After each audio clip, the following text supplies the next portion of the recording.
नमस्कार। चलिए आज एक बहुत ही दिलचस्प सफर पर चलते हैं, एक प्रकाश की किरण के सफर पर।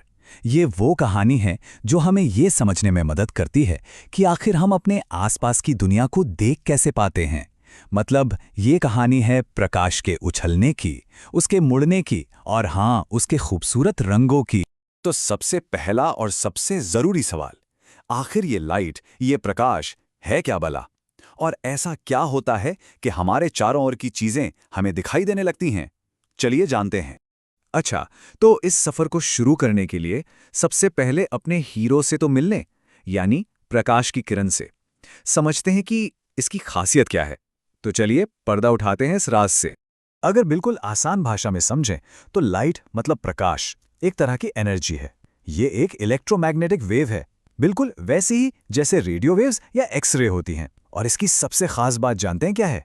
ये हमेशा हमेशा एक सीधी लाइन में चलती है और इसका यही सीधा चलना हमें चीजों को देखने में मदद करता है। और इसकी रफ्तार, यकीन मानिए, अविश्वसनीय रूप से तेज। सोचिए, 1 सेकंड में 3 लाख किलोमीटर। ये इसकी टॉप स्पीड है जो इसे सिर्फ वैक्यूम में मिलती है। मतलब ऐसी जगह जहां हवा भी ना हो, कोई रुकावट ना हो। लेकिन मजे की बात यह है कि ये जो तूफानी रफ्तार है ना, ये हमेशा एक जैसी नहीं रहती। जैसे ही लाइट किसी चीज के अंदर से गुजरती है, मान लीजिए हवा, पानी या कांच से, तो ये धीमी हो जाती है।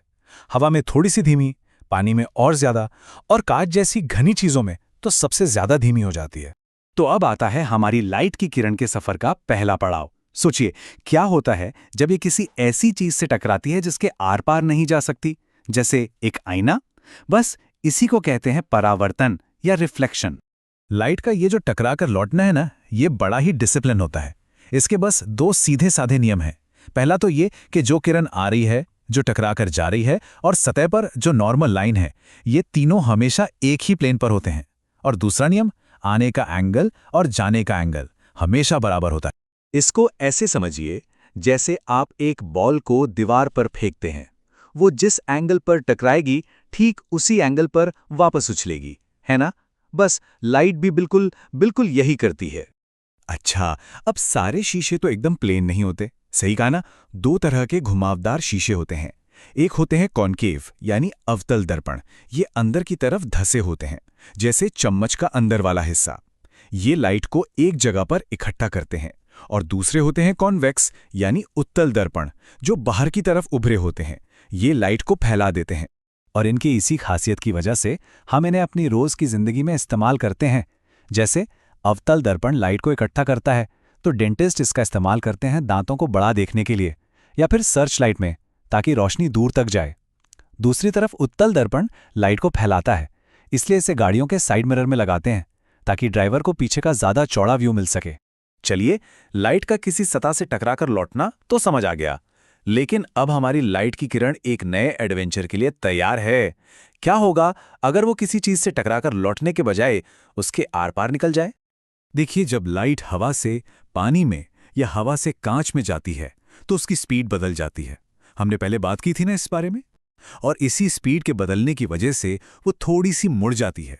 बस इसी मुड़ने को कहते हैं अपवर्तन या रिफ्रैक्शन। और जो लेंस होते हैं ना, वो इसी कमाल के प्रिंसिपल पर काम करते हैं। उत्तल लेंस मतलब कॉन्वेक्स लेंस, जो बीच से मोटे होते हैं, वो लाइट की किरणों को एक जगह ले आते हैं। और अवतल लेंस मतलब कॉनकेव लेंस, जो बीच में पतले होते हैं, वो लाइट को फैला देते हैं। लेकिन सवाल यह है कि कोई लेंस लाइट को कितना मोड़ेगा, ये कैसे पता चलेगा? इसको नापने का भी एक तरीका है। तो लेंस की पावर को नापा जाता है डायोप्टर में। सीधी सी बात है, जितनी ज्यादा पावर होगी, लेंस लाइट को उतना ही ज्यादा मोड़ेगा और उसकी फोकल लेंथ उतनी ही कम हो जाएगी। तो अब हमारी प्रकाश की किरण का सफर अपनी मंजिल पर पहुंच रहा है। हमारी आंख के अंदर, जहां देखने का असली जादू होता है, एक इमेज बनती है। हमारी आंख है ना, वो एक कमाल के कैमरे जैसी है। इसके अंदर एक नेचुरल कॉन्वेक्स लेंस होता है। ये लेंस लाइट को रेटिना पर फोकस करता है, जहां एक असली लेकिन उल्टी इमेज बनती है। हाँ, उल्टी। फिर हमारा दिमाग उस इमेज को सीधा करके हमें दिखाता है। और पता है, आंख का जो रंगीन हिस्सा होता है, जिसे आइरिस कहते हैं, वो पुतली के साइज को कंट्रोल करता है, ताकि आंख में सही मात्रा में रोशनी जा सके। पर कभी कभी क्या होता है कि ये लेंस ठीक से फोकस नहीं कर पाता। जब दूर की चीजें धुंधली दिखें तो उसे कहते हैं मायोपिया, और इसे ठीक करने के लिए अवतल लेंस यानी कॉन्केव लेंस का चश्मा लगता है। और अगर पास की चीजें साफ ना दिखें तो उसे कहते हैं हाइपरमेट्रोपिया, जिसके लिए उत्तल लेंस का चश्मा लगता है। तो परावर्तन अपवर्तन से लेकर हमारी आंख तक का सफर तो पूरा हुआ। अब बारी है इस कहानी के ग्रैंड फिनाले की। चलिए देखते हैं कि कैसे यही सारे प्रिंसिपल्स मिलकर रंगों की इतनी खूबसूरत दुनिया बनाते हैं। ये सुनकर शायद थोड़ी हैरानी हो, लेकिन सूरज की जो रोशनी हमें सफ़ेद दिखती है वो असल में सफ़ेद है ही नहीं। ये 7 अलग अलग रंगों का एक मिक्सचर है, और एक प्रिज्म इन 7 रंगों को अलग अलग करके दिखा सकता है। और इंद्रधनुष वो इसी का सबसे शानदार उदाहरण है। ये 3 स्टेप्स में बनता है। सबसे पहले लाइट पानी की बूंद के अंदर जाती है तो अपवर्तन होता है और रंग बिखरने लगते हैं। फिर बूंद के अंदर ही वो पूरी तरह से परावर्तित होती है, मतलब टकराकर लौटती है। और आखिर में जब वो बूंद से बाहर निकलती है तो एक बार फिर अपवर्तन होता है, जिससे रंग एक खूबसूरत बैंड में पूरी तरह फैल जाते हैं। इंद्रधनुष में रंगों का एक फिक्स पैटर्न होता है, जिसे हम सबने स्कूल में पढ़ा है, विबग्योर, है ना? वायलेट यानी बैंगनी से शुरू होके लाल रंग हमेशा हमेशा सबसे ऊपर होता है। तो देखा, एक अकेली प्रकाश की किरण का सफर हमें कहां से कहां ले आया।